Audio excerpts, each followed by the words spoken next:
Sometimes we have to ask ourselves, what's using my life?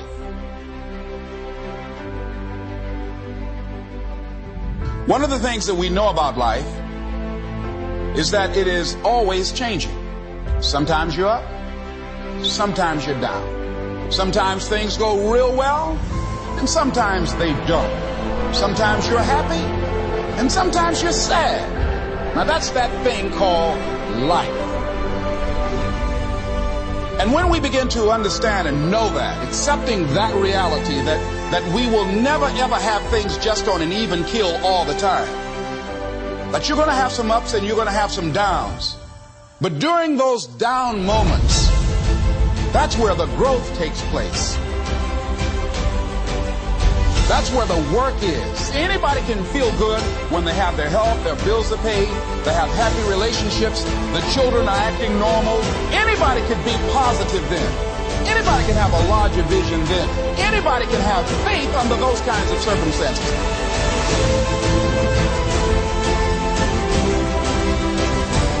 See, but the real challenge of growth, mentally, emotionally, and spiritually, comes when you get knocked down. How you handle it, that's where the growth takes place.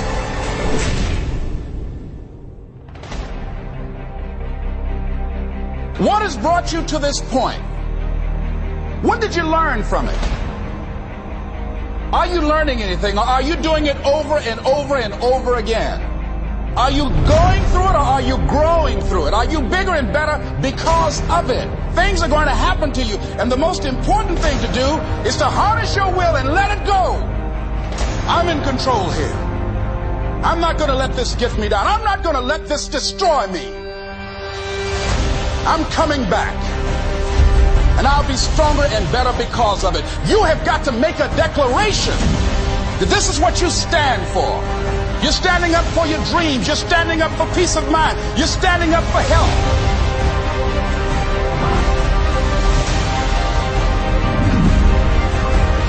You want it, and you're going to go all out to have it.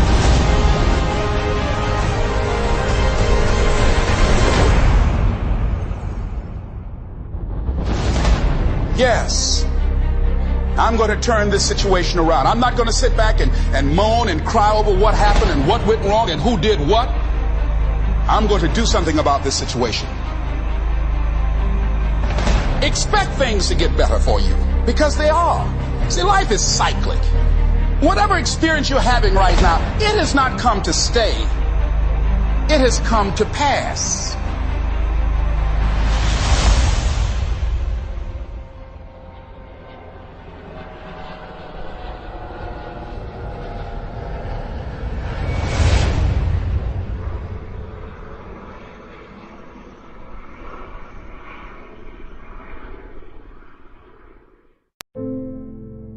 Imagine you're on your deathbed, and standing around your deathbed are the ghosts representing your unfulfilled potential. The ghost of the ideas you never acted on. The ghost of the talents you didn't use. And they're standing around your bed, angry, disappointed, and upset. They say, we came to you because you could have brought us to life, they say. And now we have to go to the grave together. So I ask you today, how many ghosts are going to be around your bed when your time comes? In order to do something you've never done, you must be born again. But most people are living like they're living because of the fact that they don't believe they can have any more than what they now have. They accept the reality that they have been given. You have something special. You have talents and abilities in you that you don't even know. First step is you got to live your calling. You got to decide what is it you love. Don't listen to the naysayers. I mean, how many times have you heard that you can't do this, and you can't do that, and it has never been done before? Yes, you can. I want you to think about this goal that you want. I want you to envision it and see it in your mind's eye. And every day say to yourself, I can do this. I can make this happen. There is no passion to be found playing small and settling for a life that's less than the one you're capable of living. You will fail at some point in your life. Accept it. You will lose. You will embarrass yourself. You will suck at something. There's no doubt about it. I don't want you to be the next Oprah. I don't want you to be the next Obama. I don't even want you to be the next me. I want you to be you. That you're going to have some ups and you're going to have some downs. You're going to have people to do things to you. Things are going to happen to you. And the most important thing to do is to harness your will and let it go. If you don't fail, you're not even trying. Every failed experiment is one step closer to success. You have to trust in something. Your gut, destiny, life, karma, whatever. Because believing that the dots will connect down the road will give you the confidence to follow your heart, even when it leads you off the well-worn path. And that will make all the difference. You've got genius in you. You have some special stuff in you. You were born to win. You want it. And you're going to go all out to have it. If it's hard, then do it hard. You've got to be willing to do the things that others won't do in order to have the things tomorrow others won't have. Do you know how powerful you are?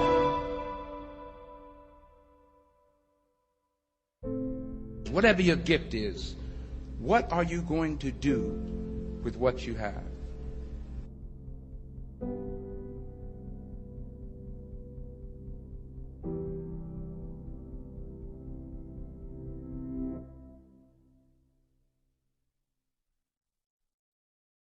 Your freedom and happiness has been restricted by a story that you never double-checked. You never double-checked the narrative you never cross-referenced the narrative that you were fed. You believed it hook, line, and sinker, and now your happiness will be diminished.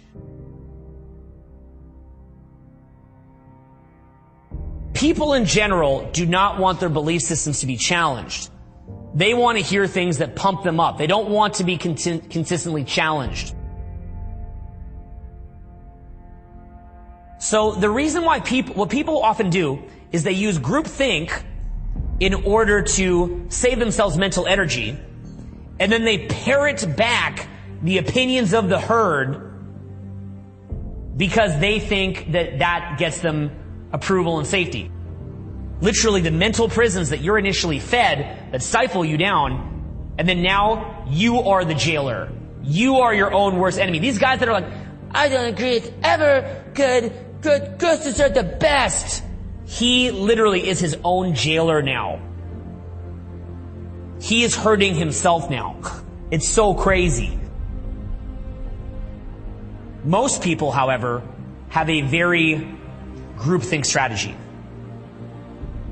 The problem with a groupthink strategy is that you have the sheep and the wolves. The wolves eat the sheep. Everybody is willing to pay to be told what to think and what to do. Basically, the wolves are people that are not mentally lazy.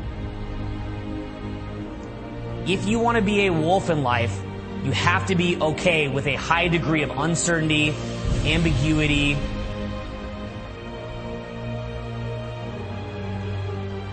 Realize that you are in a cultural hypnosis.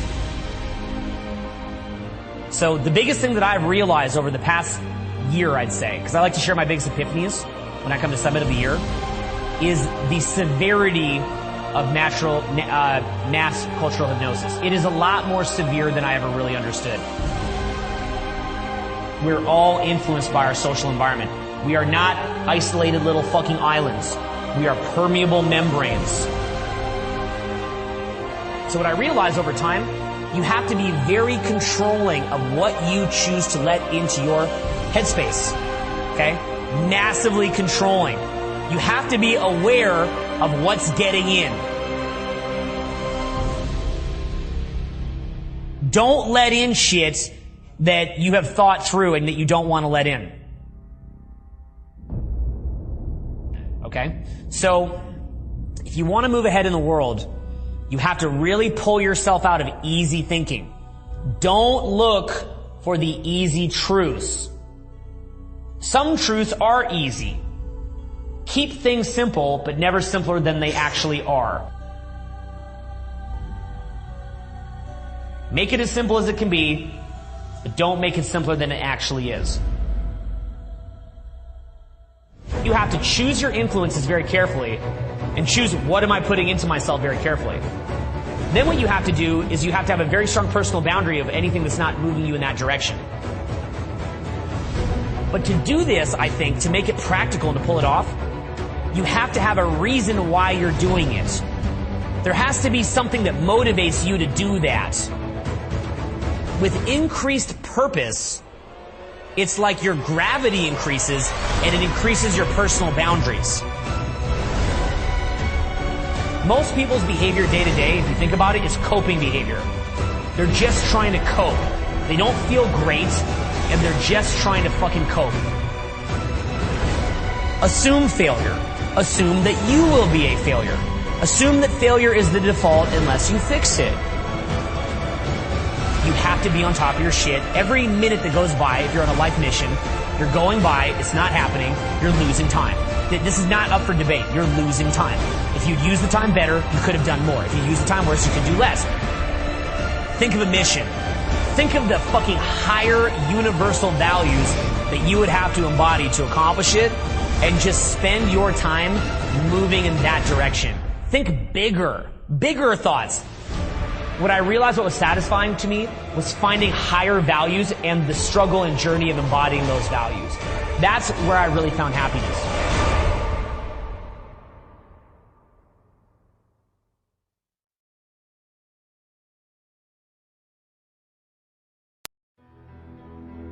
We have our dreams, our passion for a reason. It is not by chance.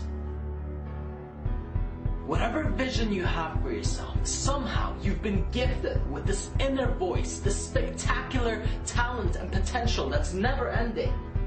And most people never live up to that. Understand that what has been given to you has been given to you particularly, specifically, for a reason. You're one of a kind. You're something special. Don't cheat yourself out of that by living an average life. Life is hard, yeah, that's right. You're gonna experience some struggle, some pain, some hardships. But it's not about what happens to you. Because these things, whether you believe it or not, happen to everyone. But it's the way that you respond to these things that really makes you stand out. That's what makes a difference. You will never be able to control everyone and everything around you. You can't always choose what happens, but you can choose what you're going to do about it. That's fully and entirely up to you.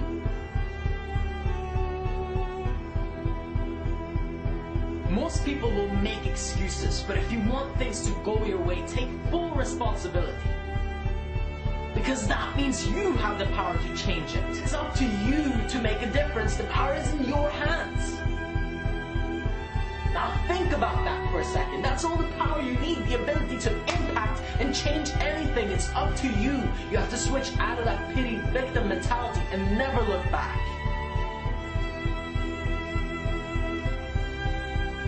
What gives your life meaning? What gives it purpose? What drives you?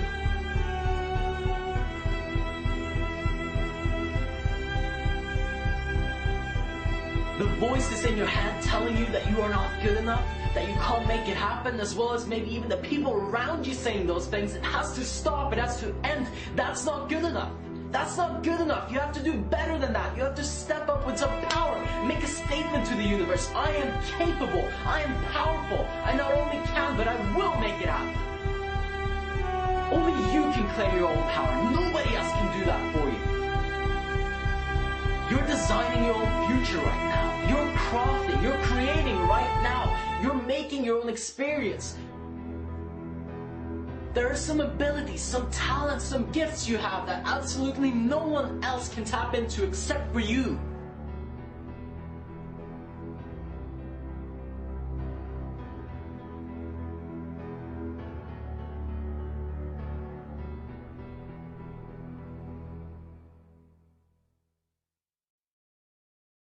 fighting change is a losing battle, freedom and happiness are found in the flexibility and ease with which we move through change. And obviously, I can't stress how important this is. So I want to start off by bringing your attention to a natural human trait, and that is that we love comfort. Human beings are creatures of habit. We love comfort, predictability, stability, just things remaining the same, just being able to relax, like no surprises. We love that, and we love it too much. What the fuck's wrong with loving comfort too much? And therein lies the problem and the source of a lot of frustration and unhappiness for a lot of people. Now, why is that? You need things like discomfort, unpredictability, things to be changing in order to grow and become more anti-fragile of a person. The main reason is simply the fact that in this world, nothing is stable. Okay, everything is constantly changing, and that's the natural course of life. As human beings, we're creatures of habit. We like comfort. We like, things to remain the same. We really, really hate change. We like anything that's, chaotic or, the unknown. And if you look at your life situation now, okay, just really think of it, where you are in life, and you go back a year or two, I doubt that it was very different. Okay, unless you've already been taking tons of action, it's probably the same. Okay, or very similar. It's like you might have a new, promotion. You might be a little ahead, say, if you're going to university or something. But, you're probably the same person. Okay, it's like you haven't changed much, and it's just going to keep going that way. Okay, it's not going to get better. And what I want to address today are a series of excuses that I hear all the time. I'm not in the mood. I just don't feel like it. I don't have the energy. I'm tired. I'm just tired. And I think I need to read more theory about this, before kind of mastering this, achieving success. And basically all these excuses here, are just blaming the current circumstances. It's like, I would do it, but the current circumstances really don't allow it. So it's not really my fault. It's just that, the circumstances suck. Okay? And this frame of mind here, okay, this is what you truly believe, and you're just blaming the circumstances, is going to hold you back, and ultimately, trust me when you hear me say this, you will never achieve any fucking type of success. So there are a couple things you need to realize, when it comes to your circumstances. The first one is that your circumstances are rarely going to get any better. Okay, and this is very important to understand. It's not going to get better. Okay, and in reality, it's often going to get worse. Okay, if your excuse is, I'm a little tired, getting older, it's not going to get better. You're going to get even more tired. Okay, if you don't have time now, the older you get, the more responsibility you're taking on, you're going to have a lot less time too. So remember this, circumstances rarely get any better, and oftentimes they just get worse. And with a lot of these excuses as well, realize that it's the other way around. Okay, if you're waiting to feel motivated, I'm just not in the mood, and I'm gonna wait till I feel in the mood, to take action, realize that there is rarely going to happen, since this here is a new habit, a new skill set. You're not really going to feel motivated. Why? Because as we discussed before, human beings are creatures of habit. Okay? You're used to your little routine. This here is something new, something that creates a little bit more chaos. Your emotions are going to be like, you're going to feel motivated to create some chaos in your life. You're going to be like, no, it's just, my emotions are just not aligned. They're just not there yet. Okay? That there is normal. So it's the other way around. Okay? Don't wait to feel motivated. Just force yourself to take on this new habit, going out, taking action. And by doing that, okay, it's going to start feeling a little bit more comfortable, and the motivation is going to start, coming after that. Okay, it's like you take action, the motivation comes. It's not, I'm waiting to feel motivated to take action. Don't depend on your circumstances. Don't wait for them to change or miraculously get better. Don't wait till you're in the mood. It's just basically start fucking now. Okay, start now, and all those things will ultimately just take care of themselves. Try to find a nice middle ground where instead of focusing all your energy on maintaining things, as they are, focusing instead on navigating through that change in a way that's beneficial to you. Remember, indirect control, focus on the bigger picture, and fighting change is a losing battle. Freedom and happiness are found in the flexibility and ease with which we move through change. Work on that.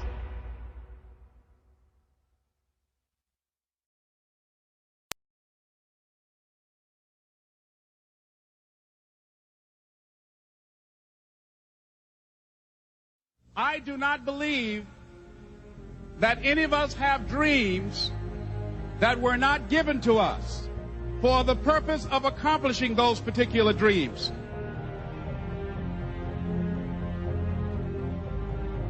If you feel you have something to give, if you feel that your particular talent is worth developing, is worth caring for, then there's nothing you can't achieve. So I applaud you for your dreaming, for your running toward your dream. I applaud you for believing in yourself, because that's what life is about. Stretching and challenging, looking for ways that you can begin to improve yourself.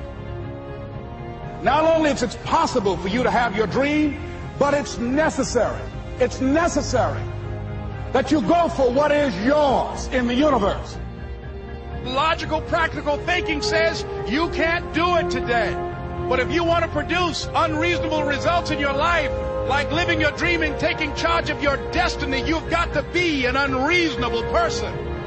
When you grow up, you tend to get told that the world is the way it is. Your life is just to live your life inside the world, try not to bash into the walls too much. That's a very limited life. Life can be much broader once you discover one simple fact. Everything around you that you call life was made up by people that were no smarter than you. Once you learn that, you'll never be the same again. If it's hard, why do people do it? Why do they do it? People who climb mountains. Why would a Nelson Mandela give up 26 years of his life? Why do people do that? Even though it's hard, it's worth it. It's worth it. The people who go after this stuff, what makes it worth it? It's got to be your passion. You got to love it. It's got to be what you are supposed to do.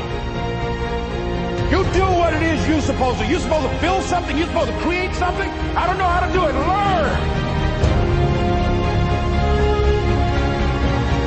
Let me share something with you. History is being read, but it's also being written by people with imagination. Don't stop. Don't stop. Don't stop running toward your dream.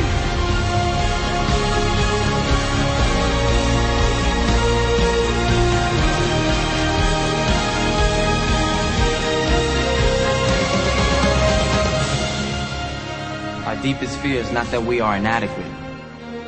Our deepest fear is that we are powerful beyond measure. It is our light, not our darkness, that most frightens us.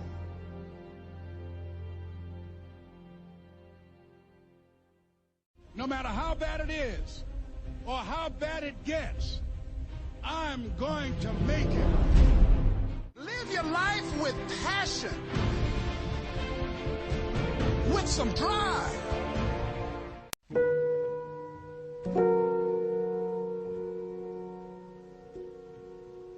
Man is the master of thought, the molder of character, and the maker and shaper of condition, environment, and destiny.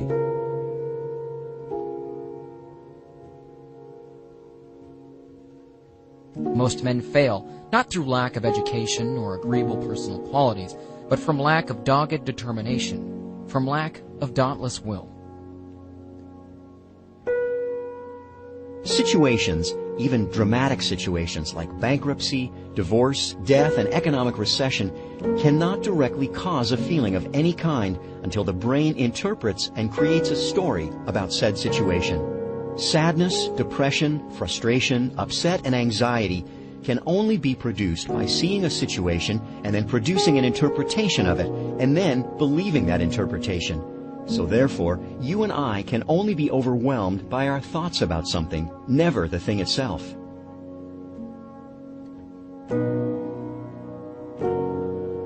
Usually, what we most fear doing is what we most need to do. That phone call, that conversation, whatever the action might be, it is fear of unknown outcomes that prevents us from doing what we need to do. Define the worst case, accept it, and do it. I'll repeat something you might consider tattooing on your forehead. What we fear doing most is usually what we most need to do. I don't get lucky. I make my own luck. Every journey ends, but we go on. The world turns and we turn with it. Plans disappear. Dreams take over.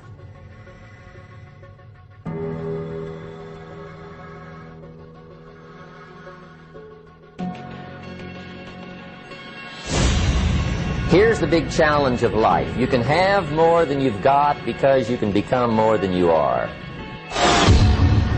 And of course, the other side of the coin reads, unless you change how you are, you'll always have what you got. Success is something you attract, not something you pursue. Success is looking for a good place to stay. So instead of going after it, you work on yourself. Personal development.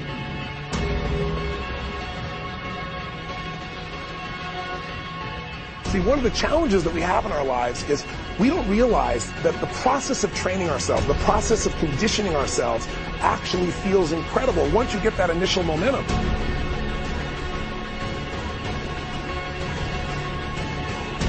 If you want lasting change, you've got to give up this idea of trying something. You got to decide you're going to commit to mastery. See, most people don't get out in the arena of life because they don't want to fight. Most people don't get out there because they don't want to get knocked down. They don't want to be dropped to their knees. But see, you're going to be dropped whether you're on the field or whether or not you're sitting on the sidelines. You're going to be dropped. Get knocked down so you can learn how to fight, so you can hold your position. The last 6,000 years reads like this: opportunity mixed with difficulty. That's how it reads. It isn't going to change. You must learn to handle the nights. They come right after days. You must learn to handle difficulty. It comes right after opportunity. You must learn to handle recessions. They always follow progressions.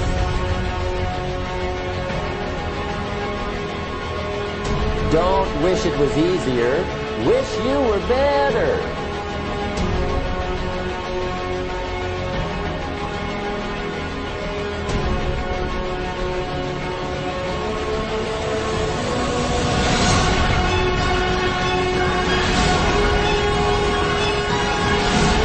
Clarity is power. The more clear you are about exactly what it is you want, the more your brain knows how to get there.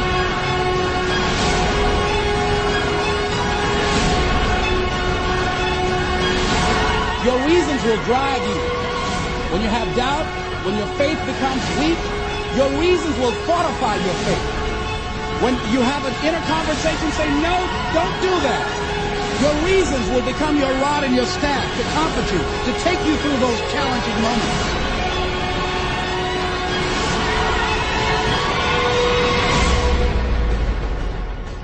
Life is this. I like this.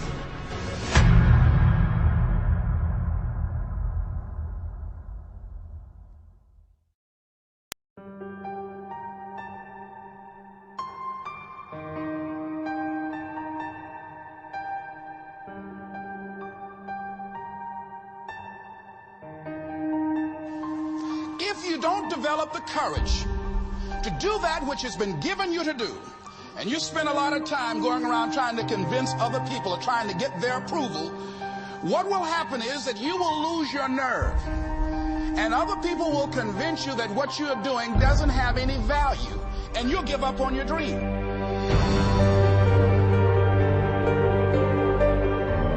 We go through life trying to seek security and not coming outside of our comfort zone, and we take most of our stuff with us to the grave. In life, you're either here today and you're gone today. And I'm saying that the fact that you're still here, that you're still breathing, you've got some more work, and you owe it to yourself. You owe it to yourself. So when you get up in the morning, that you can look yourself in the face and say, hey, I'm living my life on my terms. See, if you don't decide to act on your dream, if you don't decide to make a decision to live your life, if you don't decide to step into your fears, if you don't decide to say yes to your life, it will never work for you. Many of us never realize our greatness because we become sidetracked by secondary activity. We spread ourselves too thin, don't know how to say no. And we find ourselves doing all kinds of things and never ever have time to do those things that we need to do to work on ourselves. And then there goes a second, there goes another second, there goes another second, and we can't stop and hold time. And before you know it, you wake up one day and you're behind in your dreams and your bills. Ask your question, how much time do you have left? How much time do you have left?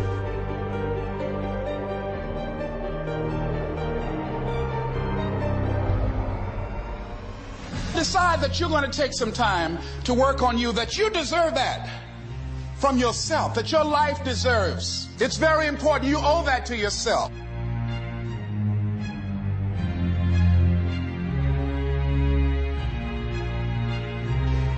One idea can change your life. One idea can turn your life around. And as you convince you, as you sell yourself, every day, something happens for you. It will enable you to transcend yourself. Wherever you are, whatever you're doing, do it with everything that you have. Develop the habit of giving more than what you're paid for.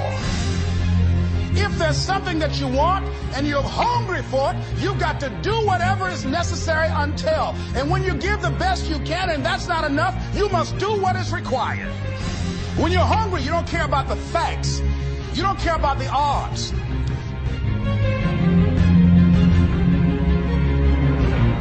When you step into your fears and continue to push yourself to go on, you begin to see things that have been standing there looking you in the face saying, I can't believe this has been here all this time. It's supposed to be difficult. If it wasn't difficult, then there'd be no growth. There would be no resistance. There'd be nothing to force you to grow stronger with. And that's why I say the most important reason, the most important thing, the most important gift that you receive by taking action, it's you growing stronger and becoming a stronger version of yourself through the challenges, through the resistance, and because it's hard.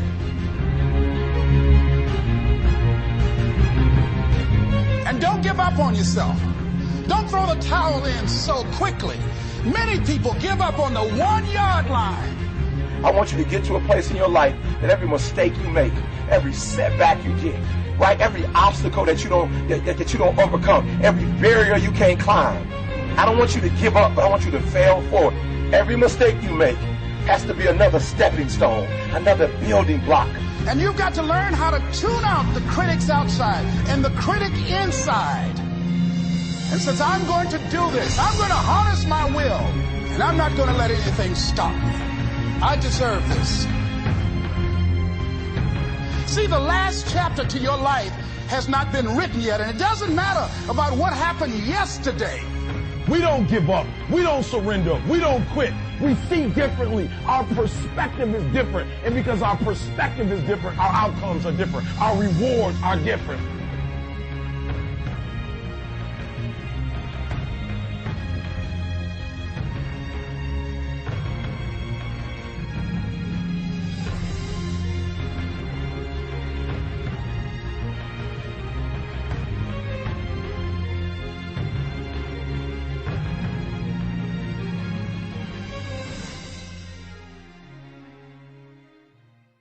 Embrace the stress. Learning is only there when you're in a situation that is super, super stressful for you. So I have to put myself continuously in the situations where I'm under high pressure, because only then I will learn a lot. And the fact that I learn is good, which means high stress is good as well. The reframe that I always have is, the moment I feel resistance, where I'm like coming up with excuses, I know I have to do it. It's a rule of mine. The moment I feel that resistance, the rule kicks in, max there is resistance, now you gotta do it. And if I hesitate, even more reason to do it. Even if I fuck it up, I learn a lot more, because it's a high pressure situation.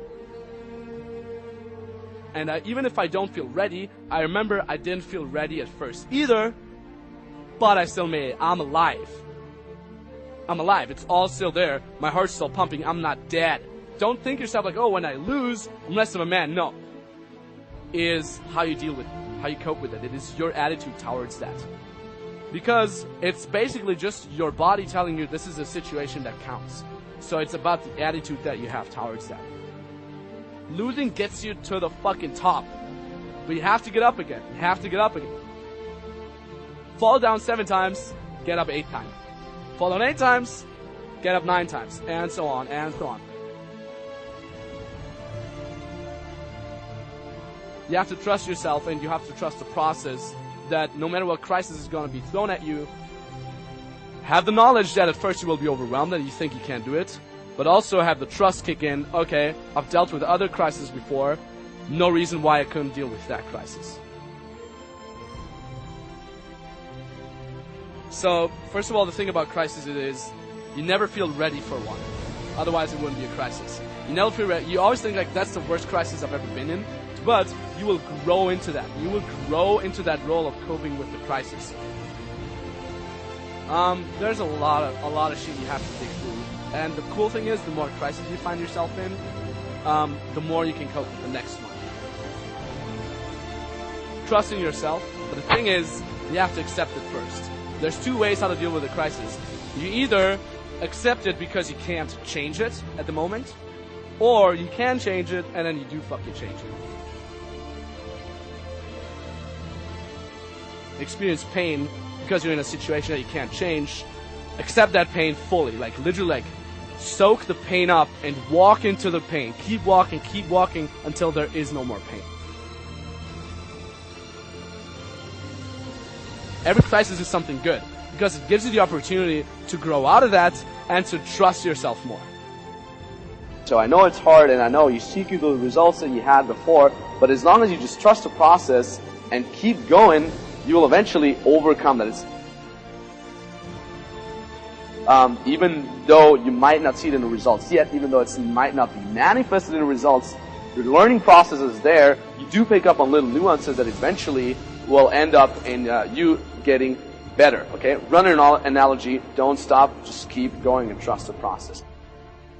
Get back that excitement of the beginning. Pat yourself on the shoulder. This is awesome. Start comparing yourself. Shift your focus from comparing to results to comparing the learning process. Am I learning more today? Yes or no? You gotta keep going. You have to, don't stop. Just don't fucking stop. Don't fucking stop doing it. Dude, you have to step your shit up. You have to be active now. Instead of bursting your energy of anger just out there uncontrollably, you gotta collect that anger together to one very focused on a grade onto something positive, okay? Anger is not something bad. Anger is something healthy. Use it as leverage. I'm angry at myself because, again, I'm frustrated. I can't get myself out of the situation. This has to stop now. I'm going to study even harder. I'm going to run even faster. I'm going to try even harder to get that girl. I'm going to use it as leverage because my anger is energy, and that energy can be used for something useful. Don't interpret a stressful situation as something you have to get out of yourself. No. See it as a positive challenge that you can overcome eventually. It goes along with the notion of trusting in yourself, trusting in your capabilities, and that is what you should do. Okay, anger is something good. Use it as leverage and use it for something purposeful. Bundle it up together and rock it.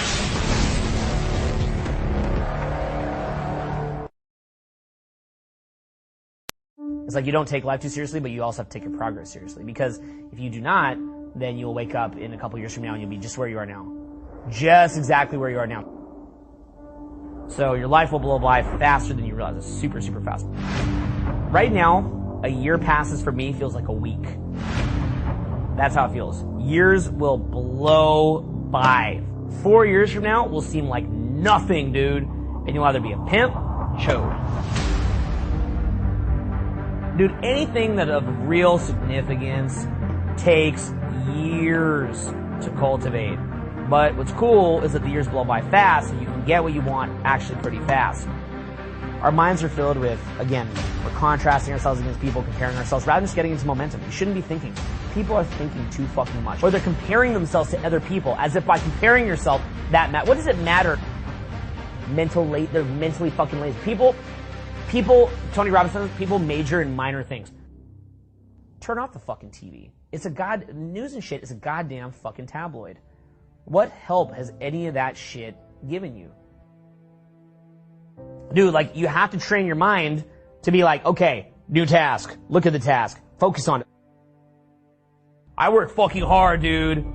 Everybody that I see working is, in my mind, fucking pussies. Holy shit. People don't work, dude. It's so crazy how little people work. People go to work for 8 hours. It's like 2 hours. What are they doing? I watch people work. I'm like, what is he doing? Why is he here? Go run in the field, motherfucker. Don't just sit here. Go run, play. Don't sit here in this weird gray zone between working and not working. What are you doing? I'm self-hypnotized for two things. Hard fucking work and being fucking funny. So because of that, work ethic is built, right? So it's like an endurance race. So the thing is, like, you build that up. That's why, like, I love these guys that are like, the economy is getting bad, man. Oh shit, I'm like, no, you're a pussy. You want to keep being a pussy and then have easy money given to you. People just don't fucking work. They have no work ethic. I never meet anybody with fucking work ethic. Like, rarely. When I do, I'm like, yo, high five, dude. And then we're like instantly friends. Because almost nobody has a work ethic. It's so crazy. I'm having as much fun working as I do fucking around. You guys see that? There's no difference to me. I don't care if I'm working, if I'm having fun. Recreation is overrated. People think you need to be having a recreation to have fun. You don't. I can't have fun working? Why not? It's your attitude towards the work. Now, sometimes work can be tough. I get that. It can be miserable. It can be soul-sucking. But in general, it's mental strength. You choose to have fun. Because you have no mental muscle that chooses to have fun at that point. It's like, what could be possible after 10 years? Like, start thinking like that. Like, what could I look like in 10 years? What could I look like in 20 years? What could I look like in 30 years? If you're 20, you should be thinking, what could you look like in 30 years? What could your life look like? And I realized that I need to surround myself with winners. I need to surround myself with people that are killing it and crushing it at life. I need to surround myself with people that hold me to higher standards. I need to read books and control my influences. And I'm very careful about what influences I allow into myself. Very, very selective about what people I allow around myself. If people are acting up, I get rid of them. You gotta do it, man. The Iron Gate, baby. Personal boundary. Shut. The Iron Gate. Personal boundaries, any bullshit. Shut. And as you grow, you'll have to do that to more and more things. See, growing is about saying no to more and more things. You say no to bullshit little tabloid pretending to be media. You say no to friends that are negative. You say no to procrastination. You say no to approaching anxiety with a woman. You say no to holding yourself to lower standards. You just say fucking no.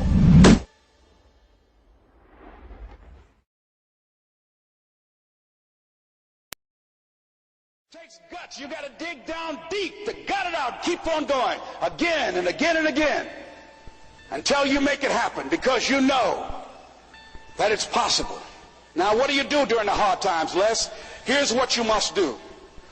Number one is you must have faith.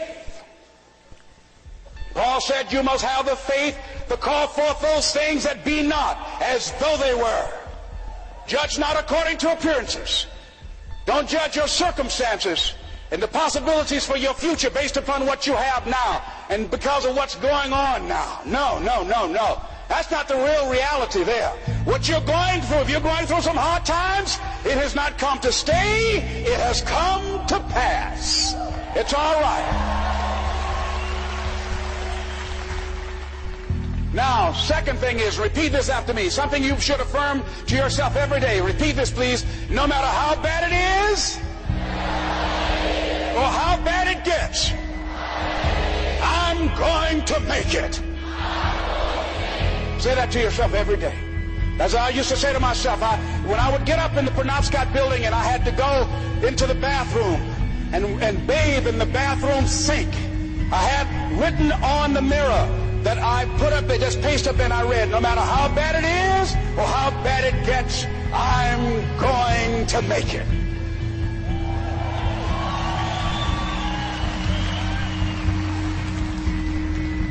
So you've got to have faith, you talk to yourself, you say that affirmation. The next step is you must have patience and engage in consistent action. Patience and engage in consistent action. See, everything does not always happen, ladies and gentlemen, when we want it to happen. It doesn't happen quickly. So in that process, they have something in the Far East called the Chinese bamboo tree. The Chinese bamboo tree, every day it has to be watered and fertilized. It's a very hard nut, and it takes 5 years of watering and fertilization every day, according to American Geographics, before it breaks through the ground. At any time, if the watering process and the nurturing and the fertilization process is stopped, the Chinese bamboo tree will die in the ground. Now, once it breaks through in that 5th year, then in 6 weeks it grows 90 feet tall. Now the question is, does it grow 90 feet in 5 years or 6 weeks? The answer is obvious. It takes 5 years. That's how long it took to grow it, to build that foundation, to nurture it, to water it, to build the reputation, to build the credibility, to learn the market, to learn people, to learn yourself, to learn the system, to learn how to do it, to figure it out. That's why you must have patience and engage in consistent action. We live in a world, ladies and gentlemen, where people want instant gratification. They want it right now.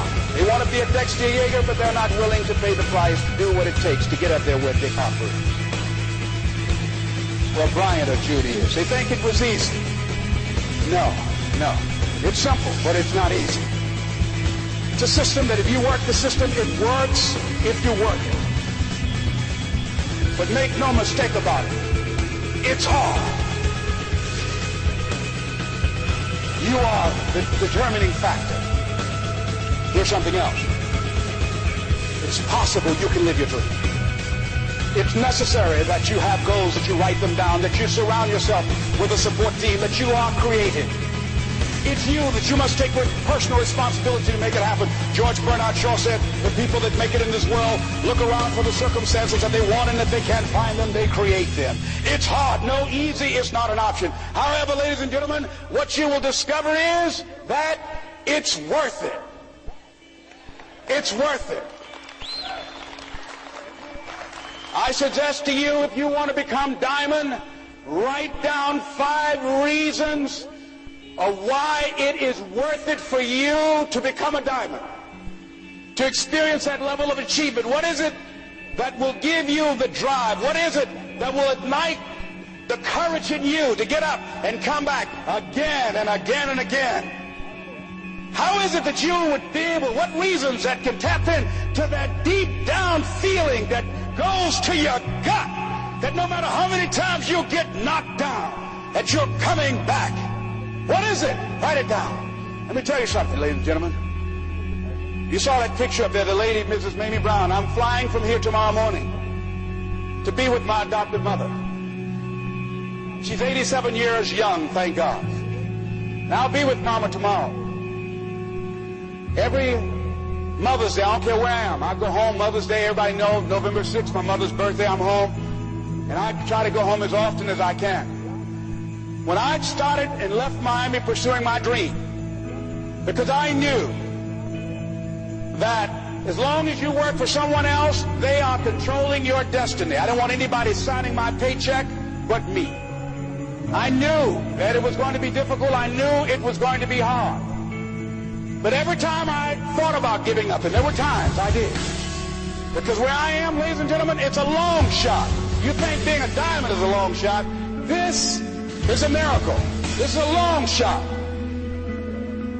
And I had people laughing at me. Les, you're talking about being a motivational speaker? You have no college training. You were labeled educable, mentally retarded.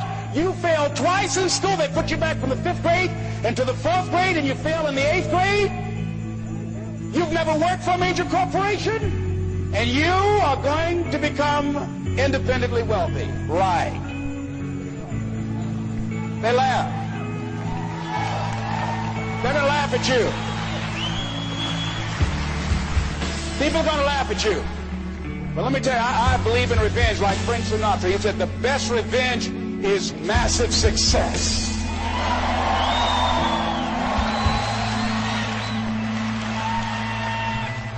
Ladies and gentlemen, when I was driving around with my mother and she saw a house, we were just looking for homes, and we drove an exclusive area of Miami where the coach of the Miami Dolphins, Don Shula, lives in that area called Country Club. My mother saw this house. Oh, what a beautiful home. And we looked at it. She said, oh boy, I would love to have something like that. One day I would feel like Mrs. Rockefeller. I said, you like that, Mom? I said, yeah. I said, oh, we just kept driving. I did not let my mother know at that time that I had it etched in my mind that I was going to do whatever number of meetings, whatever number of contacts, whatever number of calls I had to make, whatever it took to make that become a reality. And the day that I drove to that house and said, Mama, you remember that house you saw? We got out the car. I said, yes. I said, I really know the people that live there. She said, you do? I said, yeah, let me take you in and show it to you. And then I couldn't contain myself anymore when I got around and helped her get out of the car. And I took her and I said, Mom, I gave her the keys. Over 5,000 square feet. Large size Olympic pool, 12 feet deep. On a golf course, basketball court. I said, Mama, this is for you. And ladies and gentlemen, to see my mother walk around this house, this woman who only has a 3rd grade education, never had any children of her own. And when she walked around, she said, oh, Lord, oh, thank you, Jesus. No one would have ever told me this would have happened to me. She said, Leslie, she said, you know, that day when I went in that building and they told me this lady had these boys that she wanted to put up for adoption. And I told them, I said, I'll take them. And she said, ladies, she said, raise your hand and swear to me 2 things. I said, what is it? She said, swear to me you won't separate them. She said, oh, no, I swear. I'll keep them together. I swear. I've never had no children. I swear I'll keep them together. She said, swear to me, lady, that you won't ever tell them about me. She said, I'm married and I got pregnant while my husband was at war. She said, swear to me you won't tell. She said, I swear I won't tell. She said, okay, you can have them. She said, when I came out that house and I was looking at y'all, she said, I didn't know how I was going to do it. She said, I was working at the M&M cafeteria. She said, I didn't know how I was going to raise y'all. I just knew somehow the Lord would make a way somehow. And I never thought this would happen to me.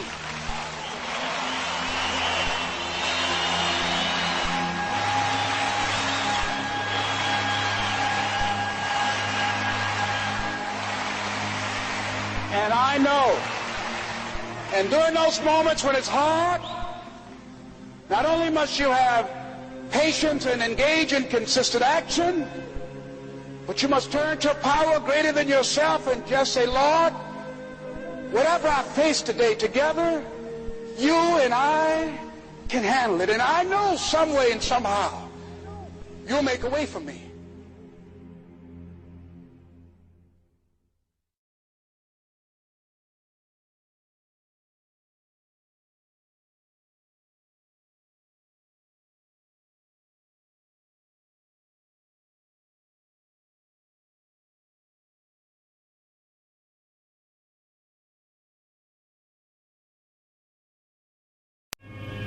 Every passing minute is another chance to turn it all around.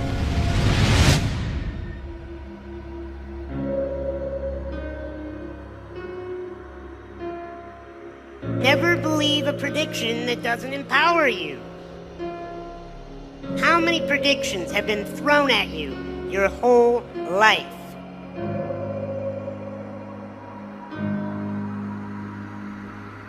If you believe predictions that do not empower you, you will wither away and die.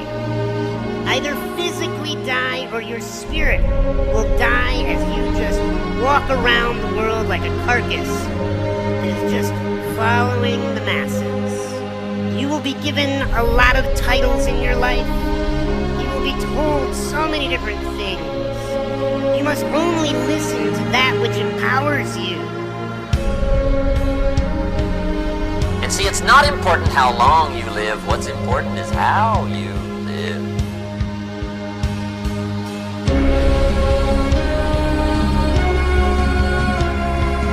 The first thing I believe you got to do to turn yourself around is really take control of your mind. More specifically, you got to feed and strengthen the mind. Guess what? You're going to make some mistakes. So the person who's never made a mistake hasn't done anything. If you're going to make some mistakes if you want to do something out here, you're going to fall flat on your face. You're going to be criticized when you come out into the arena called life. You're going to feel awkward and stupid and dumb sometimes. It goes with the territory. But it's okay.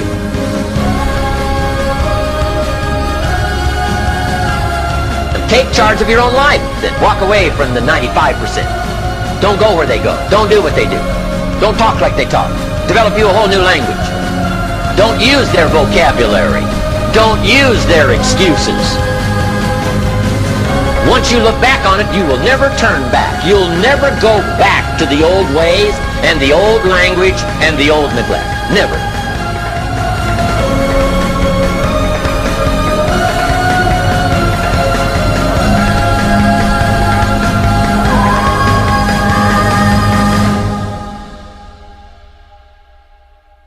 Spend each day trying to be a little wiser than you were when you woke up. Discharge your duties faithfully and well. Step by step you get ahead, but not necessarily in fast spurts. But you build discipline by preparing for fast spurts. Slug it out 1 inch at a time, day by day. And at the end of the day, if you live long enough, most people get what they deserve.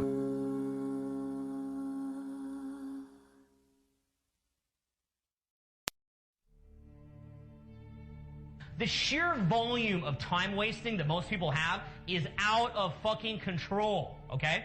Out of control. And the reason why is because human beings are the most rationalizing fucking creature ever invented, okay? There has never been a bigger rationalizing species in the history of the world than a human being. You can just live for like short-term temporal pleasure, but here's the problem with that. Things are good for a sec, and then they're not. And then things feel good for a sec, and then they're not, right? You smoke the joint, you're high, and then you're not. You know what I'm saying, right? You're watching fucking American Idol, and then you're not. So your happiness is too shaky. Life is difficult from people that come from a fucked up background. I think the same shit, but you can overcome it. So the main difference that I have is I realistically assess it, and I'm in non-resistance to it. I'm at a point where I wouldn't want it any other way.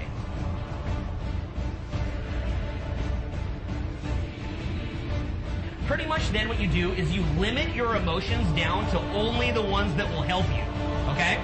So if you have an emotion that doesn't help you, you just get rid of it. It's gone.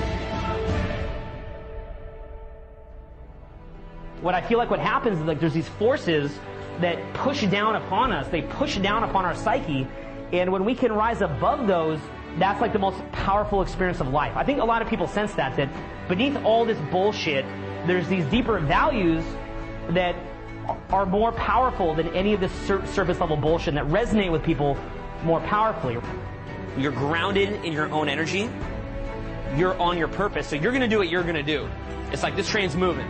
And then you're free. Like you're very uninhibited. the last thing on this earth that you're feeling when you've conquered your fears and conquered your obstacles is like, what's that guy look like? Does he have a nicer nose than me? Does he have better calves? This is insane. If I'm gonna get what I want, I've gotta just do it. Just shut the fuck up and let's fucking get on with it. So when I go in there, I just do it, alright? I shut the fuck up and I do it. If you're gonna fucking do it, then fucking do it. Let's get on with it. When you're at the top of a building and you're walking along a ledge, you can sit there going, what if I fall? What if I fall? What if I fall? Or you can say, put 1 foot here, put 1 foot here, put 1 foot here, put 1 foot here. What I would love you to do is to become a man on your purpose. Become so immersed in the movement of your life that you don't have time to let these mind viruses invade your head and spend all this time entertaining them. Get rid of it. Get rid of your mending. Enjoy your life. Assume that you chose this life. When you do that, you're going to open up a whole new range of possibility to yourself. You're going to start enjoying walking your own journey, and you're going to let the chips fall where they may. When you're happy with the person who you've become, that is always the payoff.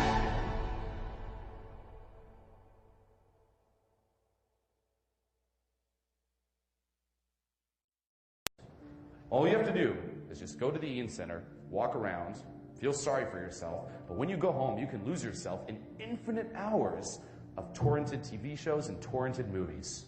And when you're on your deathbed and you look back to all your friendships, they're all actors. They're all fictional little characters. But you don't care because you had a lot of friends. And that's a lot of people nowadays. They go through their shitty job. They feel like they don't have much of a purpose. They're not very significant in life. It's like, oh man, I just need to feel sorry for myself a few more minutes before I pass out. And then I'll dream that I'm in Game of Thrones and my life will be better again. The more you stay at home, the more you stay in that cycle, the more, let's just say, the harder it is to snap out of that cycle. Okay, you slowly start losing willpower. Okay, and then what happens? You know you have zero willpower. Okay, and then you're like, man, I wish I could snap out, but I know that even if I tried, I just don't have the willpower to do it. Now, if that's you, and you want to get good at this, as I mentioned before, something fun is not going to snap you out of that. If you have zero willpower, and your life is a complete piece of shit, something fun, you want to change that shit, life or death. Go all out. In terms of motivation, you better be fucking serious. Good enough, not good enough. Okay? Something fun, not good enough. Life or fucking death. You always know deep down inside you could be better. So you really have to move from failure consciousness to success consciousness. Okay, now what does that mean? Basically, focus also on the positive. You know, find ways to give yourself props. Ask yourself, you know, what did I do well? You know, I went in with good intentions. You know, I did this well, I did this well. Like, just start making that fucking shift. You're gonna have to get addicted to just slow progress, building shit the right way. It's like little increments of 1%, 1%, 1%. And then when you look back, say 3 to 6 months, you actually see the change. Get addicted to that. Be happy with that. Life is a journey, not a destination. Okay, the fun here is in the process. The fun is getting a little bit better, a little bit better, a little bit better. View it like a video game. Once you realize, okay, as we previously discussed, you're in this for life. Okay, it's not a little sprint where you try to get good fast. It's a fucking marathon. It's important to understand that, but it's also important to prepare for it. Okay, both mentally and physically. Just keep moving forward. Okay, don't stop to celebrate the good. Don't stop to celebrate the bad. You don't have time to celebrate. Just keep fucking going. So on the mental preparation side of things, this really means sitting down. You know, you're watching this video, sit down after watching this video and ask yourself these questions. Okay, are you really willing to commit to this, you know, the rest of your life? Like, is this something like a path you're going to walk, you know, till the day that you die? Because this is not an easy path. Okay, the easy path is just slacking off and doing nothing. Now, it's not the path that's going to bring you happiness and fulfillment, but that's the easy way out. Okay, this shit here means holding yourself at a high standard. It means continuously putting yourself in situations that make you grow, situations that are not necessarily comfortable. It's emotionally traumatizing. You're going to have to go through a lot of humiliation, okay, stuff, you know, moments where you embarrass yourself. You're going to have to tolerate a lot of social pressure. You're going to have to let your ego, just leave it at the door, you know, let go of that little ego, just really put yourself, you know, on the line. You're going to have to go through failure, rejection. There's a lot of bullshit involved. And you really have to sit down now and ask yourself, like, am I going to do this? Am I really ready to commit to this? Am I going to hold myself at a high standard? Am I going to be the best that I can be? Am I ready for all the bullshit that I'm going to encounter? Am I ready to just let go of comfort, let go of stability, let go of predictability? Am I ready to possibly cut off some friends? Let go of my reputation? To what degree are you prepared? Ask yourself, to what degree are you prepared to dedicate yourself to this task? You have to take it seriously. How bad do you want it? Do you have enough leverage? Like, is this something that you just can't live without doing, without achieving? What are you willing to give in return? Okay, nothing comes for free. This is not an easy task. What are you willing to give in return? Fuck your ego. Fuck your current identity. Let that go. Fuck comfort. You gotta be a little crazy to do this all the way. You've got to fuck comfort. Emotional trauma. Like, what are you willing to give? Okay, sit down, ask yourself these questions. I ask myself these questions every single fucking day. When I wake up, I'm like, okay, just remind yourself, again, it's a marathon. You gotta be prepared.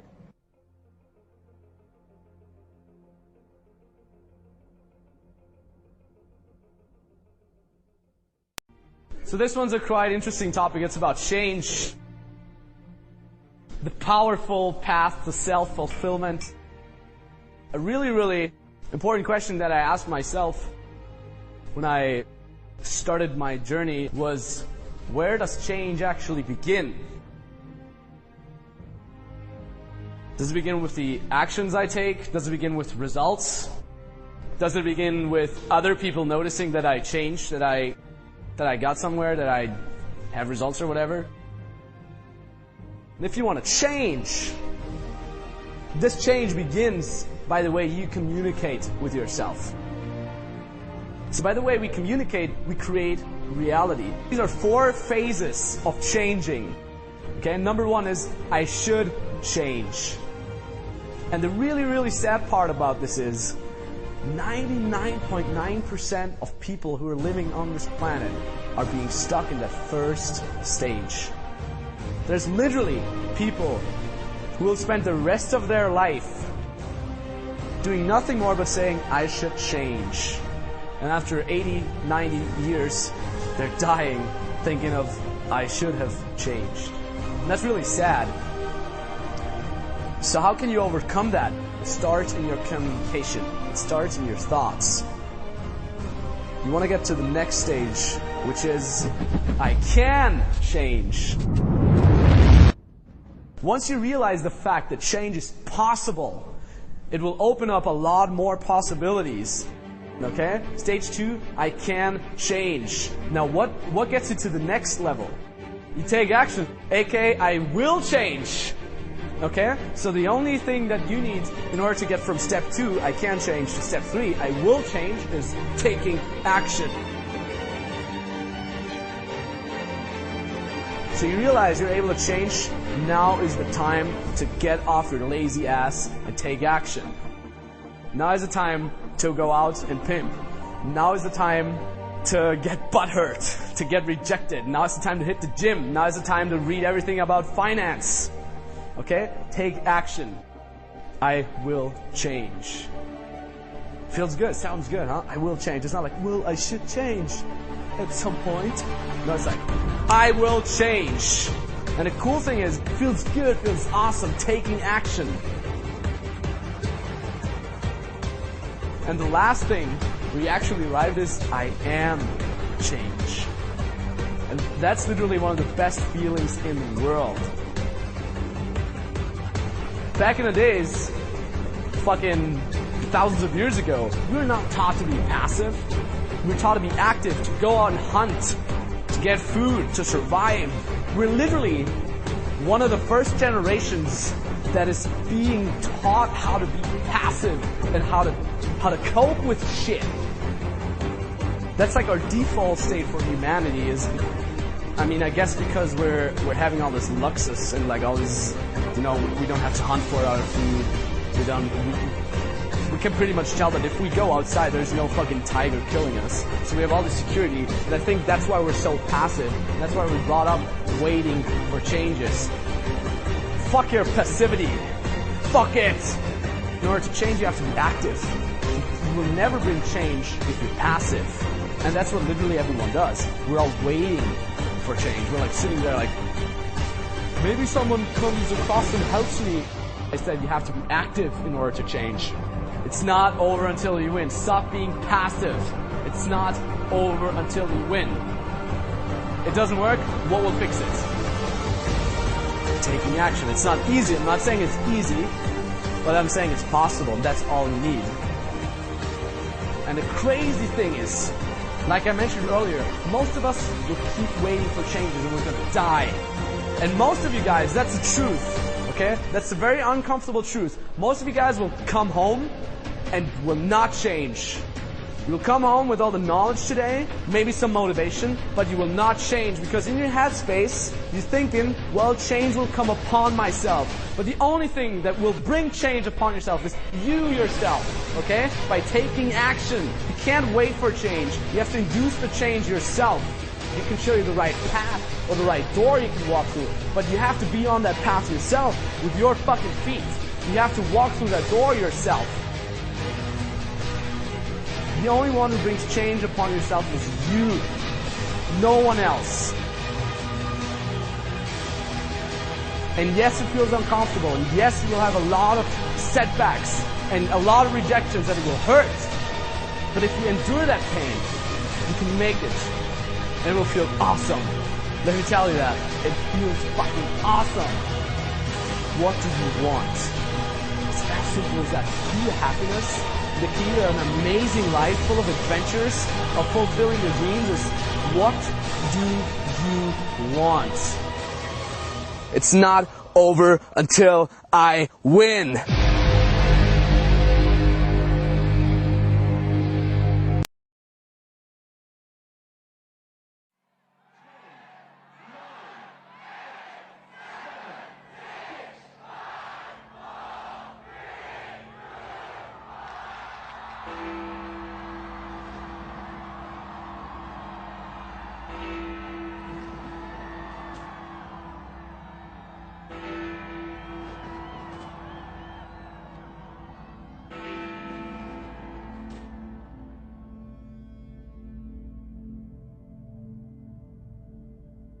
You know, we've all had dreams and goals we had at one stage in our life, but very few people ever start to live those because obviously obstacles come up. Somebody stabs you in the back, something doesn't work out. And the frustration for most people becomes overwhelming. But then there's also just the fear. There's the fear of failure. There's the fear of getting your hopes up again. And, you know, you have to get your hopes up. You're going to be disappointed so often in life, but disappointment can be turned into drive or disappointment can destroy you. Everybody's afraid at some level that they're not enough in some context. Not smart enough, not pretty enough, not strong enough, not rich enough, not funny enough. Now, you may not be feeling that right now in your life, but we all feel that. People tell me I tried everything. I say, name the things you tried. Well, I tried millions of things. Name them. Well, tens of thousands. Name them. Well, thousands. Name them. Well, these 3 things that don't work, I keep doing. What's an area in your life right now that you really want to improve? What's an area that's important to improve? If your body's great, how about your career? If career's great, how about your relationships? Intimate one especially, or your kids, or your relationship with your creator, your spiritual side of your life, or is it your finances? Doing affirmations is not going to change your life. You got to go see where the weeds are and pull them out. My point is simple. You got to see what the problem is, but you can't make it so horrific that you just give up. Who you spend time with is who you become. And getting yourself in proximity with people that are succeeding, even if you have to work for free for somebody, get in the environment around them, it rubs off on you. You begin to think like they think. You begin to see what the opportunities are. Our bodies are a reflection of our physical standards.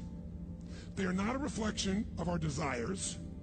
Most people have a desire for more energy or a better body or a stronger body or a more fit body. We don't get our goals, we get our musts. Your income right now is a result of your standards as well. It's not the industry and it's not the economy. Evaluate where you are. Look at it, assess yourself. Assess yourself and assess the situation. What brought you there? What has brought you to this point? What did you learn from it? Are you learning anything, or are you doing it over and over and over again? Somebody said that insanity is doing the same thing in the same way, expecting a different outcome. Don't let this year be like last. And if last year was great, still don't let it be that way. Raise the standard. If your life is perfect and extraordinary, you darn well know you're not going to be happy unless you keep making it better. That's what makes us feel alive. It's not what we get that makes us happy. It's who we become and what we're able to give because we become more. If you want to begin to move, you've got to clear your mind of all the unnecessary luggage and baggage that's weighing us down. You're going to have people to do things to you. Things are going to happen to you. And the most important thing to do is to harness your will and let it go and move so you can grow, so you can get on with your life. It doesn't matter about what happens to you. What matters is, what are you going to do about it? If there's anything that'll shift your life, that'll get you to thrive in a difficult situation, is take some massive action. Try something else. Change it, try it, move it.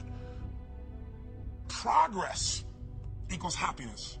If you can start to make progress, if you can get yourself going, even if it's not perfect, if it doesn't work, you know what to do. Just change your approach. If that doesn't work, change your approach. So often in life, people don't begin the journey because they're not quite sure what to do or how to do it right or how to do it perfect. You want to change your body? Get yourself moving. Don't wait for the perfect trainer. Just go out there and move. Put on your shoes and move and get momentum. I'm going to turn this situation around. I'm not going to sit back and moan and cry over what happened and what went wrong and who did what. I'm going to do something about this situation. The other thing is, take full responsibility for your life. Accept where you are and the responsibility that you're going to take yourself where you want to go. Someone said we have two primary choices in life. We can either accept conditions as they exist, or we can take the responsibility to change them. See, a lot of people want to exempt themselves from taking responsibility. All they want to do is talk about the problem. Every time you see them, they'll tell you their story over and over and over and over again. No. You want to take responsibility for your life. I got me here, I can get me out of this. And I'm getting out. I'm not going to be a volunteer victim. And so all you're looking for are new breakthroughs through practice and practice and practice. You'll get better and better and better. And there's still some things that will happen to you that will catch you on the blind side that you did not anticipate. You'll get knocked down, but you won't be knocked out.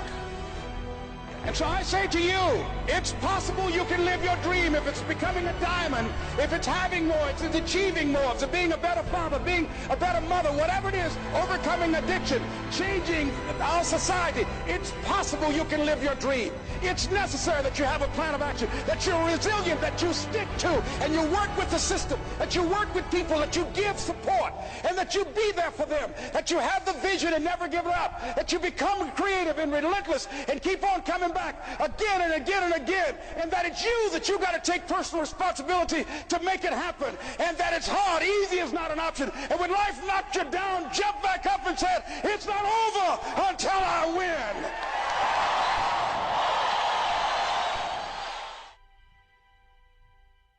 Forget about your past and make the rest of your life the best of your life. Logic. I got a date with destiny. My heart says yeah, but can't convince the rest of me.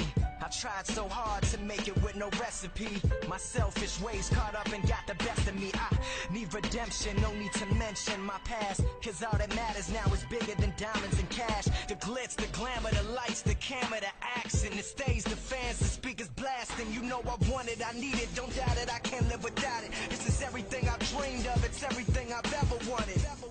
But is it really truly in my plans? Or did God mix up my blueprints?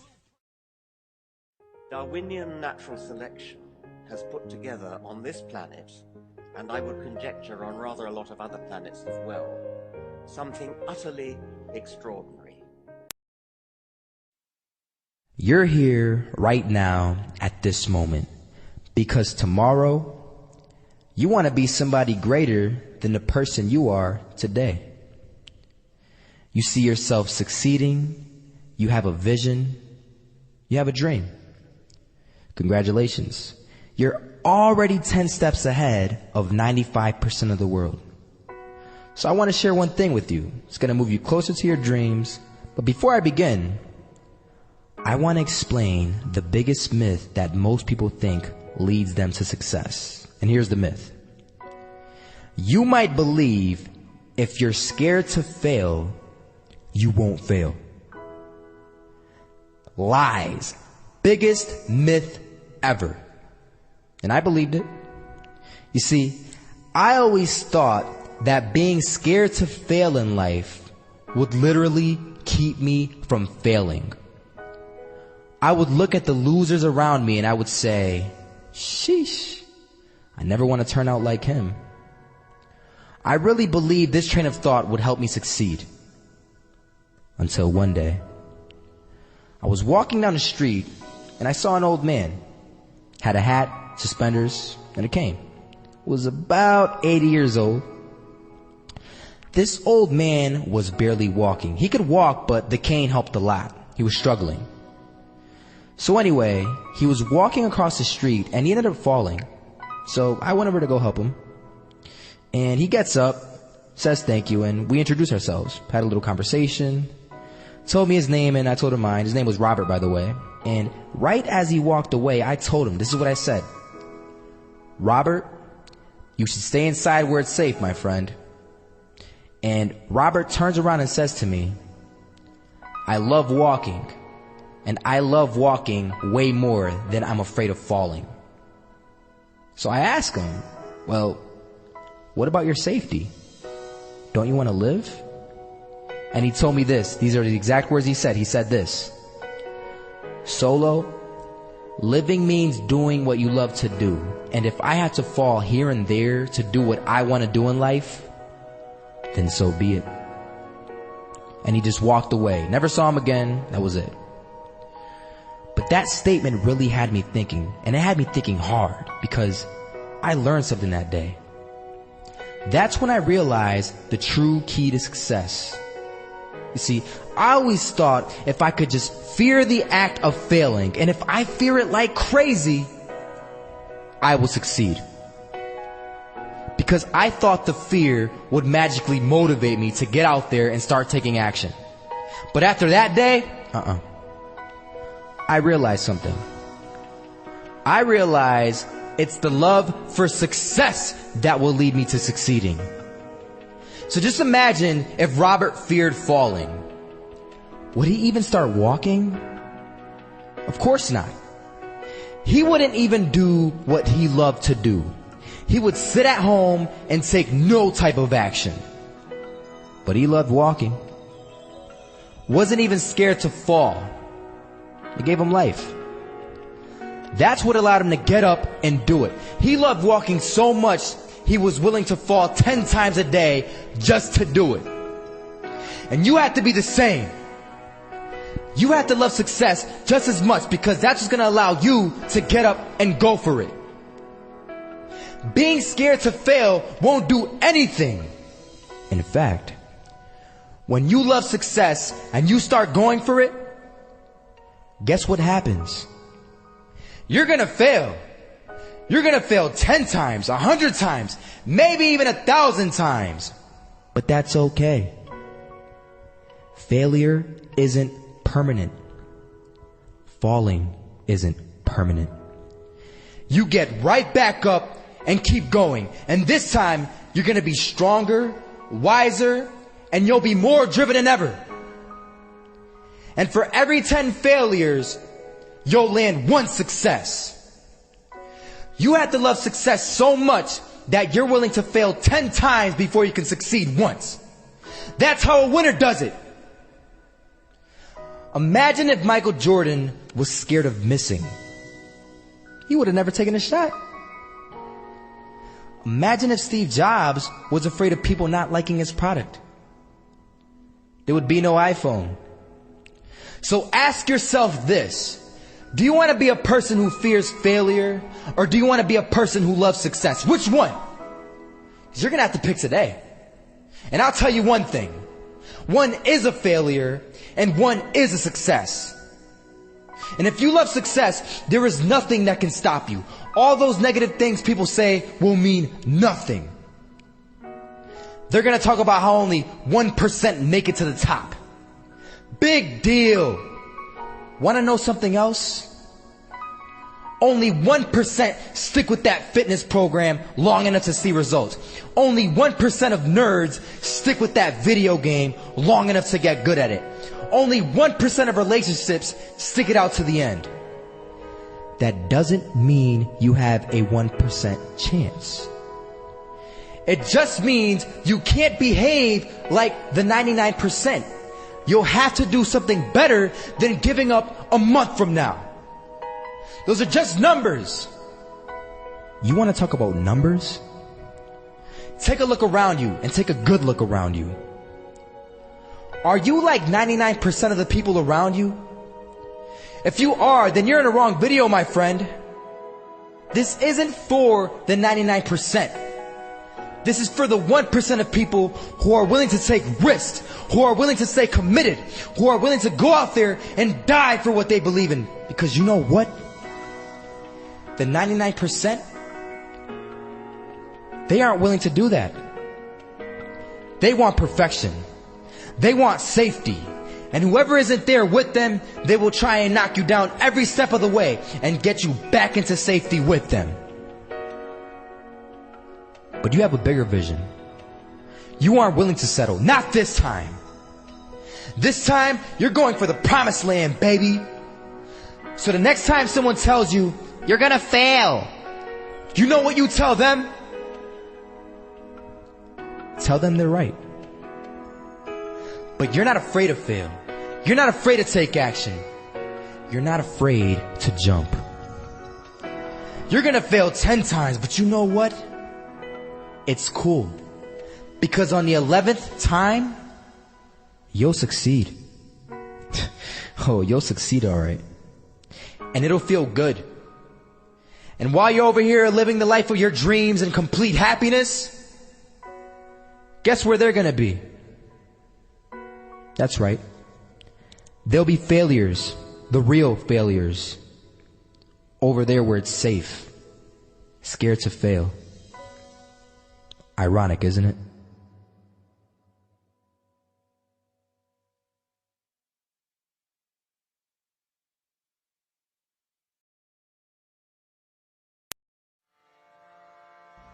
So I want to ask you a question.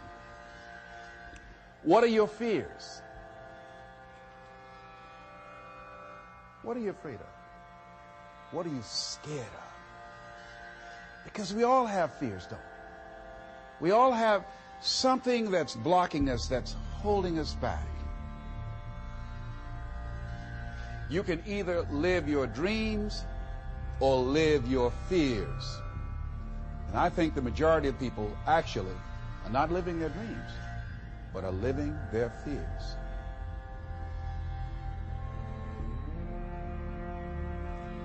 Your time is limited, so don't waste it living someone else's life.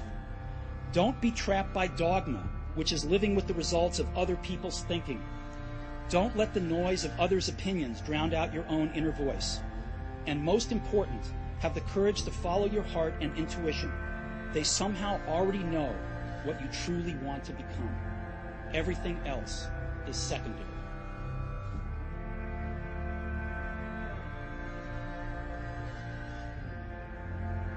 And the majority of the fears that we have are not life or death fears. They're not those kind of fears.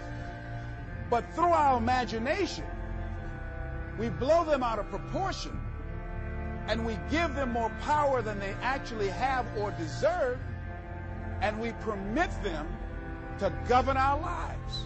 We permit them to determine how far we can stretch out on our dreams and discovering our stuff. See, now, if you go through life being afraid, people can sense that. They can pick up that fear.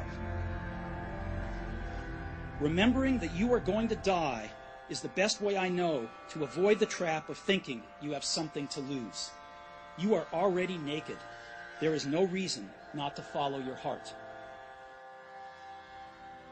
What would your life be like as you look toward the future, if you decided, I'm not going to allow my fears to stop me, what would your life be like?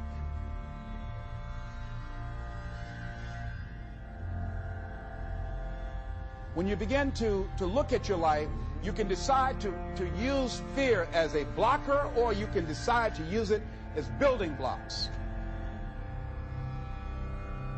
I want you to focus on your dreams. I want you to focus on your goals.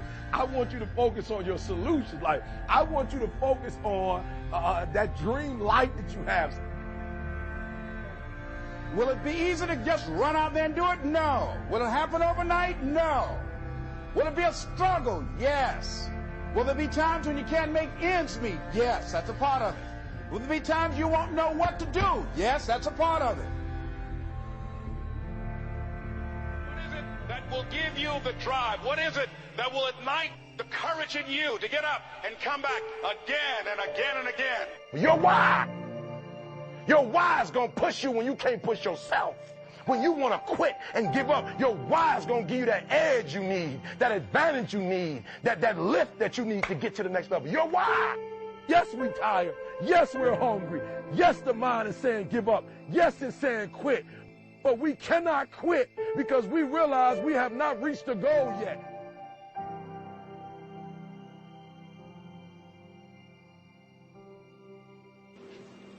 We get one opportunity in life. One chance in life to do whatever you're going to do, to lay your foundation, to make whatever mark you're going to make, whatever legacy you're going to leave your legacy.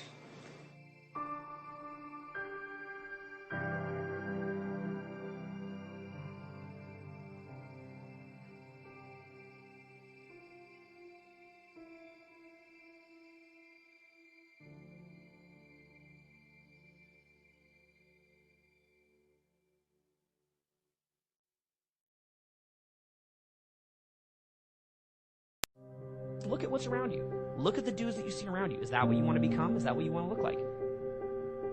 And if it is, copy what they do. Copy what they fucking do. Most people's lives in general, you really got to process this, are going to be garbage. You really got to process this. And that's what happened to the majority of the people that I saw. Almost everybody that I grew up with became a failure. Almost everybody. No, but it's the goddamn truth, right? I mean, it's the goddamn truth. Like, and you slowly get lulled into it. People don't realize you have all this energy in your 20s and it goes away. Most of the people, by the way, that I worked with, this is a human thing. Most guys that I worked with in my mid-20s that had big dreams are all working shitty-ass jobs and they look like they've had their face grounded in the dirt 10 years later. That's most people. People say that they want truth. It's mostly bullshit. People mostly just want to be happy, or not even as good as that. People mostly just want to alleviate negative emotions. Most people are just in coping. They're not in thriving. They're not trying to thrive. They're trying to cope. They're like, I want to know the truth of this. No, you don't. You just want to eliminate inconvenience and fucking bullshit out of your life so you can just cope and just cruise through life and die. A lot of people, they can't even process that without their brains fucking frying.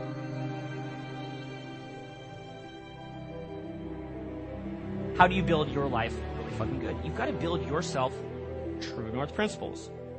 Who are you? What are you trying to get out of life? Where are you going in life? What do you want out of life?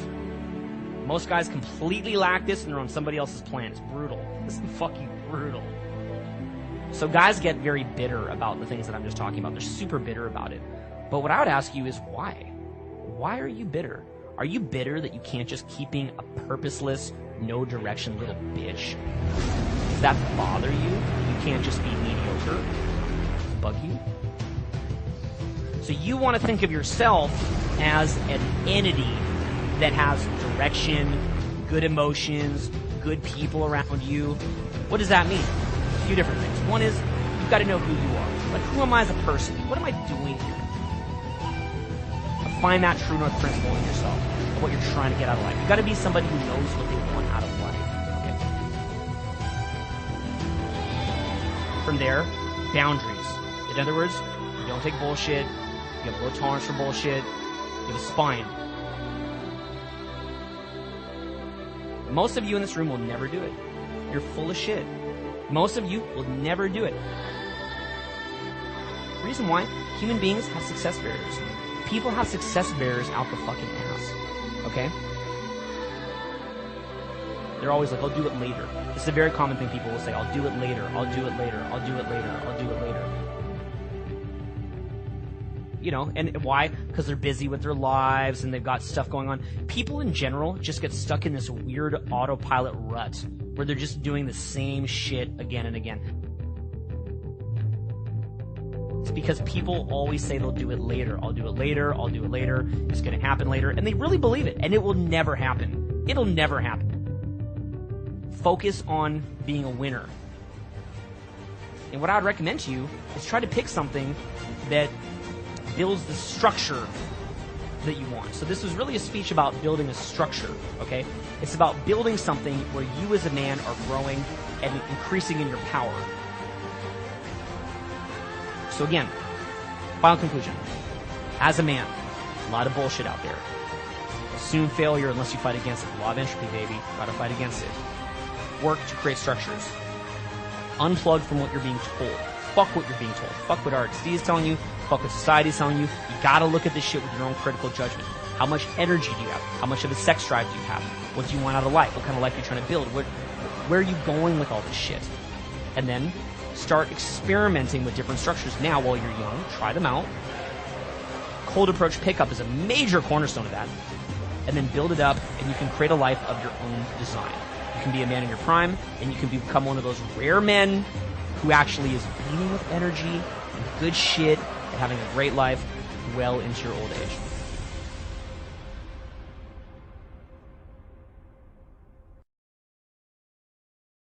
You can't connect the dots looking forward. You can only connect them looking backwards. So you have to trust that the dots will somehow connect in your future.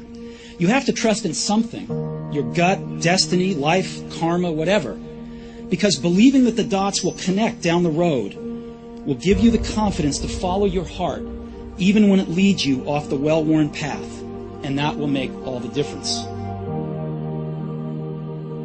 Your time is limited, so don't waste it living someone else's life.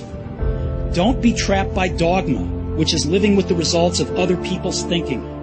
Don't let the noise of others' opinions drown out your own inner voice. You've got to find what you love, and that is as true for work as it is for your lovers.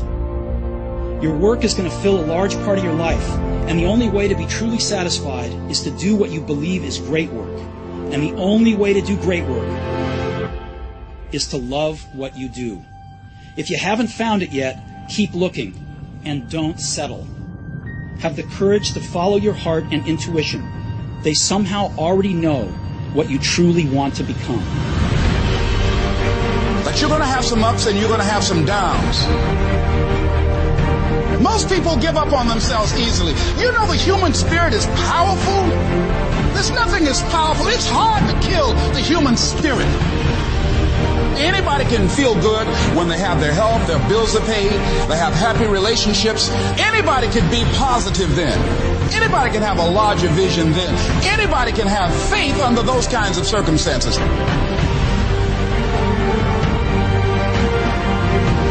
The real challenge of growth, mentally, emotionally, and spiritually, comes when you get knocked down. It takes courage to act. Part of being hungry when you've been defeated, it takes courage to start over again.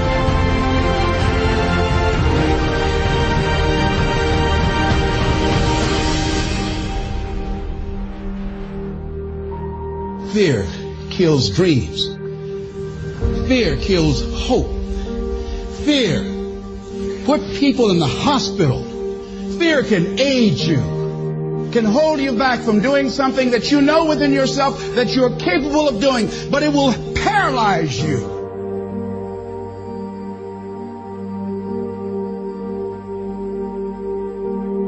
At the end of your feelings is nothing, but at the end of every principle is a promise.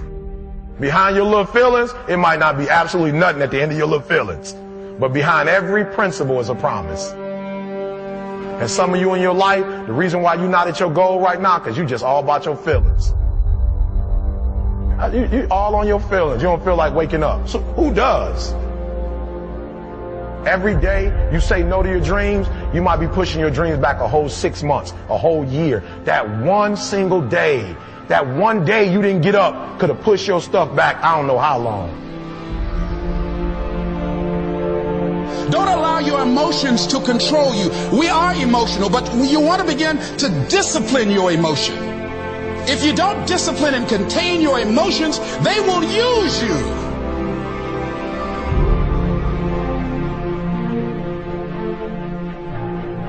You want it, and you're going to go all out to have it. It's not going to be easy. When you want to change, it's not easy. If it were in fact easy, everybody would do it. But if you're serious, you'll go all out.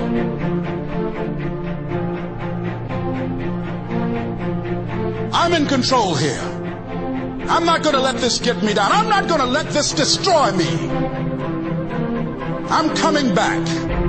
And I'll be stronger and better because of it. You have got to make a declaration that this is what you stand for.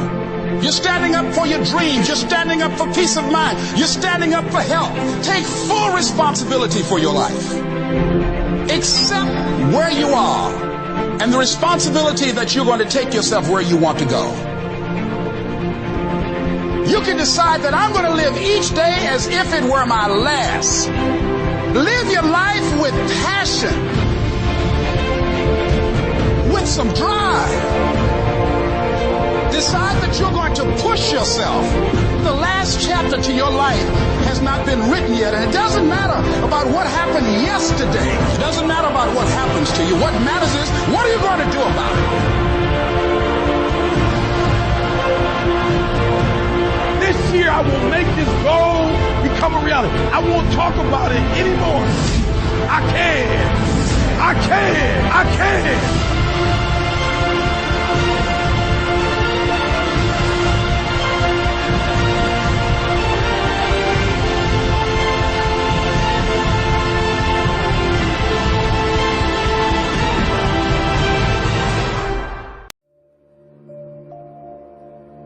How easy and how convenient is it for us to blame everything and everybody for the things that we have going on in our lives? There is a such thing as you being a positive and a great person with the best of intentions towards everybody, and shit is rough and you just can't get a break. But most of you are waking up every day looking for pain, dysfunction, drama, unemployment, being broke, struggling, dropping every excuse in the book about your childhood and the problems and dysfunction that you grew up in that's stopping you from becoming successful. You don't like your friends, so why are you still fucking with them? You don't trust your managers, agents, and lawyers, so why are they still there? Do you really expect your life and career to be any different from messing with the same things, people, and situations? That's all I'm saying. Stop being a lazy, bum-ass person that's full of excuses, sitting around on the pity potty, coming up with every excuse in the world as to why you ain't winning. You are the reason you're not winning.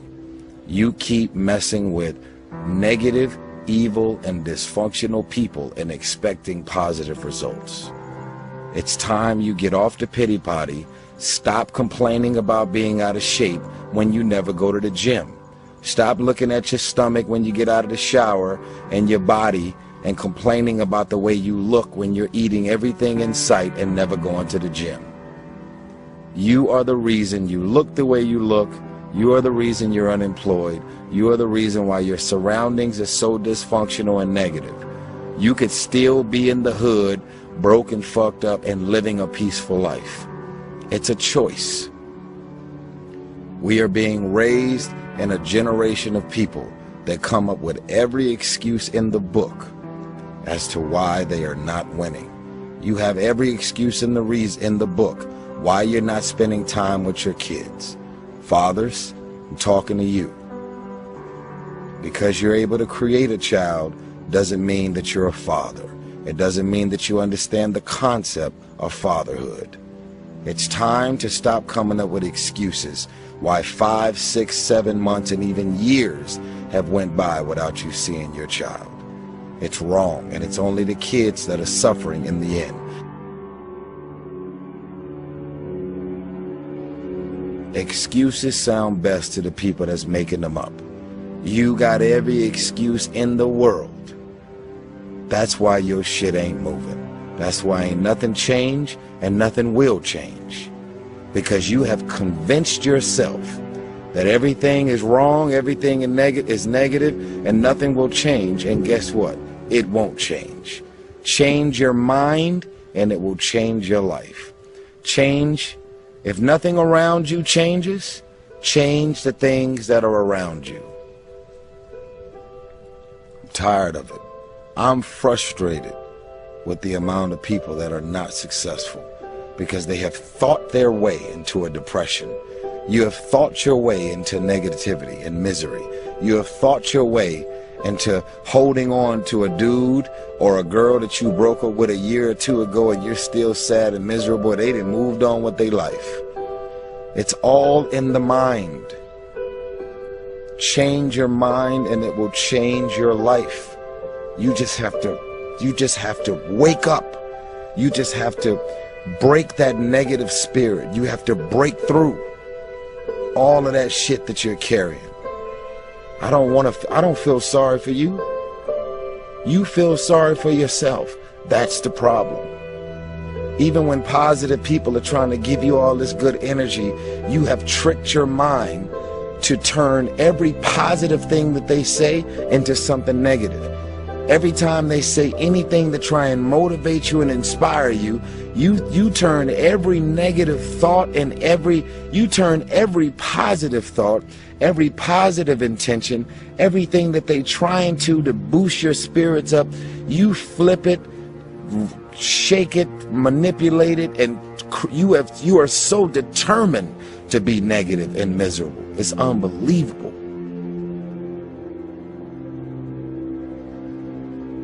But it's a new day. It's a new day.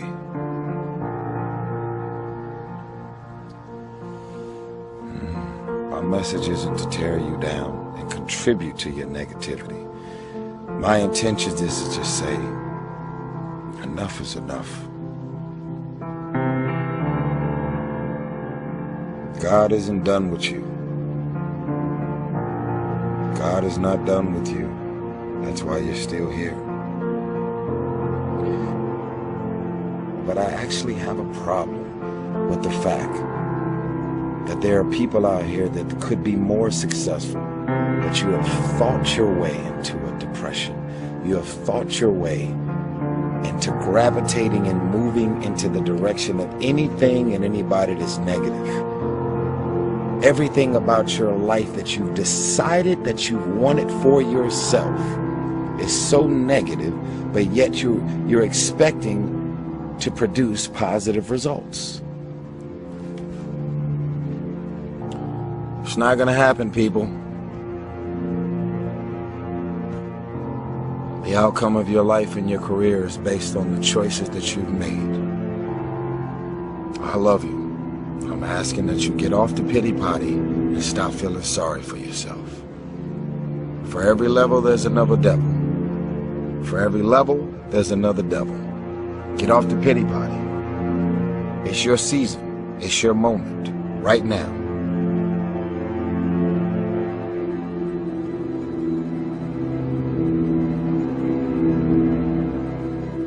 The question is, are you just gonna look at this video and decide, wow, that was some powerful shit, and do the same fucking thing? The question is, are you happy? And if you're not happy, what's holding you back? What do you think that's the source of your lack of happiness? What is it that you think, if were to change, it will make things different for you, that you would be happy? What's the purpose of your life? We got to look at what makes you really do what you do. You need to find something that's eternal inside of yourself, that no matter what changes on the surface, this part of you does not change. It's the part you come back to, the part that guides you, the part that really makes you fulfilled.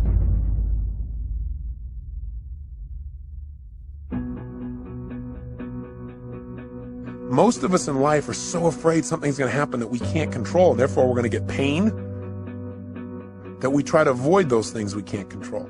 We try to shape our lives, where we spend our time, who we spend our time with, what we do, by environments that we feel really comfortable in, where we feel like we're really in control of them. But what that does is it limits the shape and quality of our lives. You know, so many times we set goals, or we have dreams, or we have plans, and we work our tail off, and it doesn't come out the way we want. And a lot of people come out of those situations disillusioned, or angry, or resentful, or frustrated. They look for someone to blame. But you know, sometimes I really truly believe that not getting your goal is part of the design, causing you to dig inside and discover more of yourself, to really begin to use your real capacity as a human being, those traits that are within you that only expand when they're challenged. How do you live in a world where suddenly something can happen? It could take away your whole business, or, you know, a storm could come and take away your home, or some calamity could happen to your personal family, or a disease could hit, or someone could die. How do you deal with all that? And the answer is, you have to know the one thing you can control is not events.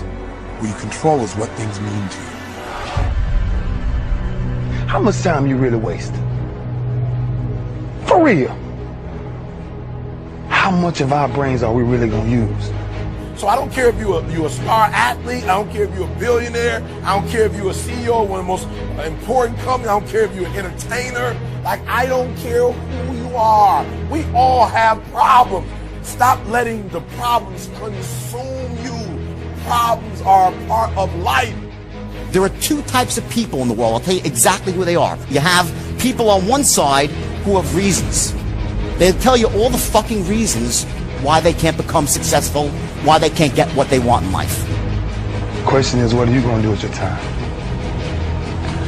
What drives you? I want you to focus on your dreams. Nobody ain't got to convince me of what I do. I want you to focus on your goals. I do what I do because I do what I do. I want you to focus on your solution. Because I'm built from something, and man didn't create it. I want you to focus on that dream life that you have. If you put as much time into working on winning as you put into thinking about losing, you already be a champion.